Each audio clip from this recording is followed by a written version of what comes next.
Sapul sa CCTV ang pagnanakaw ng motorsiklo sa Bulan, Sorsogon. Tutukan sa report ni Chris Novello ng GMA Regional TV, Balitang Bicolandia. Nagpapatuloy ngayon ang pagtugis ng mga otoridad sa isang lalaki na tumangay sa isang motorsiklo sa bayan ng Bulan, Sorsogon.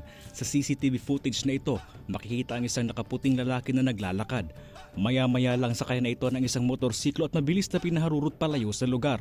Nabatid na ang naturang motorsiklo ay ninakaw pala ng lalaki sa lugar kung saan pansamantalang iniwan ng may-ari ang sasakyan sa gilid ng kalsada para pumunta sa kapilya. Sa bayan ng Libon, Albay naman, isang insidente ang pagnanakaw ang naitala sa isang pampublikong paaralan. Ayon sa report, nag-lunch break lang ang isang student teacher pero pagbalik nito, wala na ang kanyang laptop at wallet na may lamang pera. Ang suspect ay nahagipan ng CCTV ng barangay habang dala ang bag at palabas na ng paaralan bago sumakay sa kanyang motorsiklo. Bukas na yung classroom, kumbaga nagkaroon po ng opportunity para kunin yung laptop po. Kaya po nagkaroon ng ganong incident po sa school ng Marayag. Actually po nga ni, igwang sarong residente sa mong barangay na halos na kasabay ito duman sa laog kan cover court kan eskwelahan. Da iman nabidbid kan kuyan kan taga-digding nagsabat kan estudyante niya.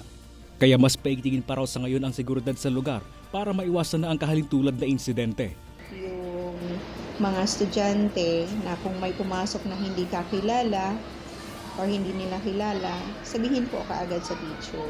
Tapos nilalak na talaga namin ng ang gate kahit po lunch break.